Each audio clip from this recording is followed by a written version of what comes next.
నమస్తే. శ్రీమాత్రే నమః. శ్రీ గురుభ్యో నమః. 2025 ఫిబ్రవరి మేషాది ద్వాదశ రాశుల వారికి ఫలితాలు ఎలా ఉండబోతున్నాయి, వారి యొక్క గ్రహస్థితులు ఎలా ఉంటున్నాయి, ఆ గ్రహస్థితుల వల్ల ఎలాంటి పరిణామాలు ఉన్నాయి, ఎలాంటి ఫలితాలు ఉన్నాయి అనే అంశాలను ఇప్పుడు మనం పరిశీలిద్దాము. అయితే ముందుగా సూర్యగ్రహస్థితి ఫిబ్రవరి 2025లో ఎలా ఉండబోతోంది అంటే, సూర్యుడు మకర రాశి నుంచి కుంభరాశికి ఫిబ్రవరి 13వ తారీఖున మారుతున్నాడు. చంద్రుడు ప్రతి 2.5 రోజులకి ఒక్కసారి తన యొక్క రాశిని మార్చుకుంటాడు. కాబట్టి అన్ని రాశుల వారికి చంద్రుడి యొక్క ప్రభావం తప్పనిసరిగా ఉంటుంది. తర్వాత శుక్రుడు మీనరాశిలోకి వెడుతున్నాడు. బుధుడు మకర రాశిలో ఉంటున్నాడు. మంగళుడు కుంభరాశిలోకి వెడుతున్నాడు. గురుడు మేషరాశిలో ఉంటున్నాడు. శనీశ్వరుడు కుంభరాశిలోకి తన ప్రవేశాన్ని మొదలుపెట్టాడు. రాహు మేషరాశిలో స్థిరంగా ఉన్నాడు. కేతు తులారాశిలోకి మారాడు.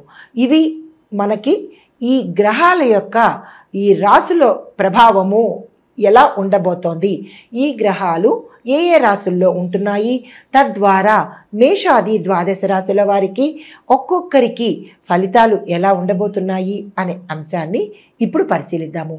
దానితో పాటుగా కొత్తగా ప్రతి రంగం వారిని కూడా టచ్ చేసి ప్రతి రంగం వారికి అందరికీ ఎలా ఉండబోతోంది, పరిహారాలు ఏమిటి, సూచనలు ఏమిటి అనే అంశాన్ని విపులీకరంగా పరిశీలన చేద్దాము. తులారాశి, ఈ రాశిలో గ్రహస్థితి ఎలా ఉండబోతోంది అంటే, శుక్రుడు మీనరాశిలో ఉండడం వల్ల కళాత్మకంగా పెరుగుదల కనపడుతోంది. అంటే మంచి ఇంపార్టెన్స్ పెరుగుతుందన్నమాట. అయితే ఈ రాశిలో ఉండే విద్యార్థులకు చూసినట్టయితే సృజనాత్మకత రంగాలలో అంటే క్రియేటివిటీ రంగాల్లో ఉన్న వాళ్ళకు, డిజిటల్ రంగంలో ఉన్నవాళ్ళు, రీసెర్చ్ అండ్ డెవలప్మెంట్ రంగంలో ఉన్నవాళ్ళు, డెంటల్, మెడిసిన్, ఇంజనీరింగ్, లా ఈ రంగంలో ఉండే విద్యార్థులకు చాలా చక్కని అనువైన కాలము. మీరు అనుకున్న కోరికలు తీరే అవకాశము, మీరు ఎంచుకున్న కాలేజీలో సీట్లు రావడంతో పాటు మంచి ర్యాంకులు పొందుతారు. కొంతమంది క్యాంపస్ సెలక్షన్స్ కూడా సక్సెస్ చేసుకుంటారు. కొంతమందికి విదేశాలు వెళ్ళాలని, అక్కడ చదవాలి అని అనుకున్న వాళ్ళకి ప్రయత్నాలు ఫలితాన్ని ఇస్తాయి. అక్కడికి వెళ్ళి చదివే యోగ్యత, అవకాశము ఈ రాశి వారికి గోచరిస్తోంది.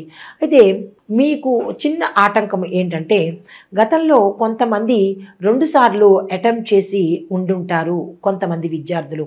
అది 3వసారి కూడా ఫెయిల్ అయ్యే అవకాశము గోచరిస్తోంది కొన్ని రంగాలలో ఉండే విద్యార్థులకు. అంటే కొన్ని కెరియర్లో ఉండే విద్యార్థులకు 3వసారి కూడా ఫెయిల్ అయ్యే అవకాశం కనపడుతోంది. జ్ఞాపక శక్తి కూడా మందగించే అవకాశం కనపడుతోంది. కాబట్టి మీరు ఇతర వ్యాపకాలు తగ్గించుకోండి. మొబైల్ని ఎక్కువగా చూడకుండా మీ పని ఏమిటి అనే ధ్యేయంతో కనుక మీరు చదివినట్టయితే ఈసారి తప్పకుండా పాస్ అయ్యే అవకాశం కనబడుతోంది.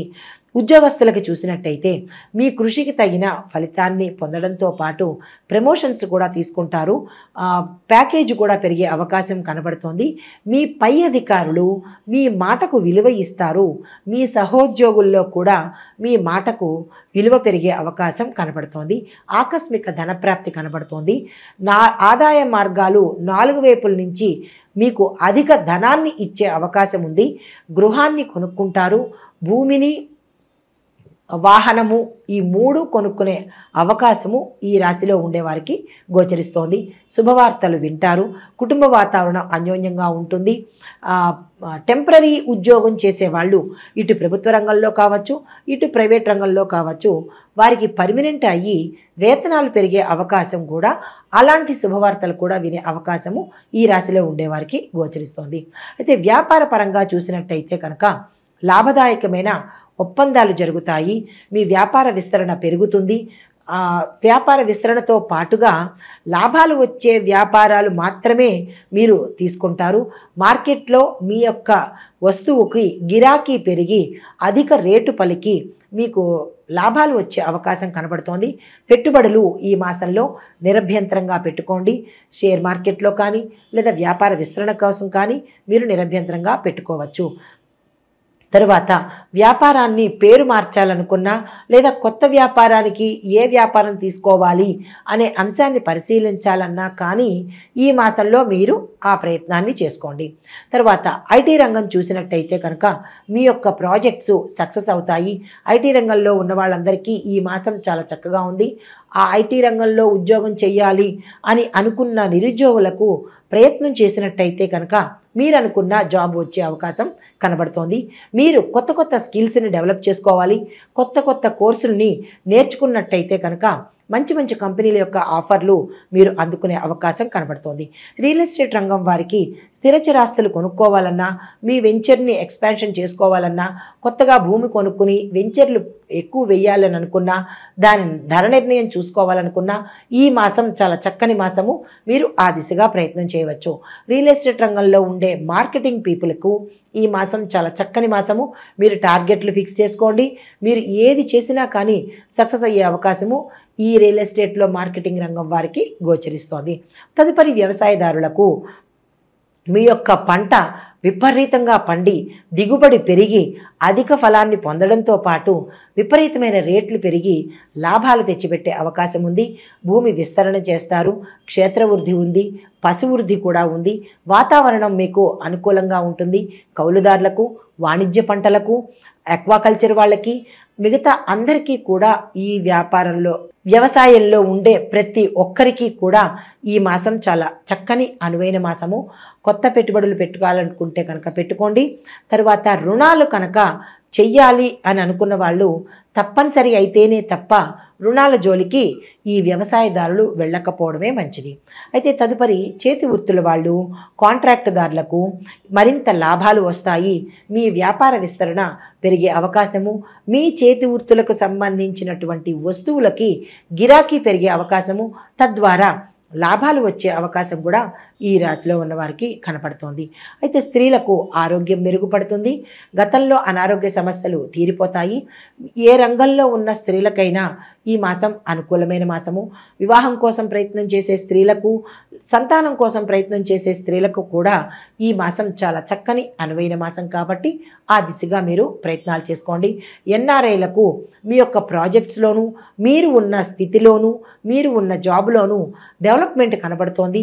పురోగతి కనపడుతోంది. అది ఆర్థిక పరంగాను, మీ కేడర్ పరంగాను కూడా చక్కని ఫలితాలు పొందే అవకాశం గోచరిస్తోంది. అయితే ఈ రాశిలో ఉండేవారికి చెప్పదగిన పరిహారాలు, సూచనలు గోమాత పూజ చేసుకోవడంతో పాటు ప్రతి సోమవారము శివార్చన కంపల్సరీగా చేయాలి. శివ ఆలయ దర్శనం తప్పనిసరిగా చేసుకోండి. అయితే శివాభిషేకం చేసేటప్పుడు బిల్వాలతో కానీ, చెరుకు రసంతో కానీ, పసుపు కుంకుమ ద్రవంతో కానీ చేసినట్టయితే విశేషమైన ఫలితాలు పొందే అవకాశము, మీరు ఏదైతే అనుకుంటున్నారో, ఏ కోరికనైతే కోరుకుంటున్నారో ఆ కోరిక తీరే అవకాశము ఈ రాశిలో ఉండేవారికి ఈ పరిహారం చేస్తే తప్పనిసరిగా అవుతుంది. దీంతో పాటుగా పంచామృతాన్ని దేవాలయంలో కానీ లేదా క్షేత్రంలో కానీ దానం చేసినట్టయితే విశేషమైన ఫలితాలు పొందే అవకాశంతో పాటు శుభవార్తలు వినే అవకాశం కూడా గోచరిస్తోంది. ఇది ఈ రాశి వారికి చెప్పదగిన ఫలితాలు, పరిహారాలు, సూచనలు. నమస్తే.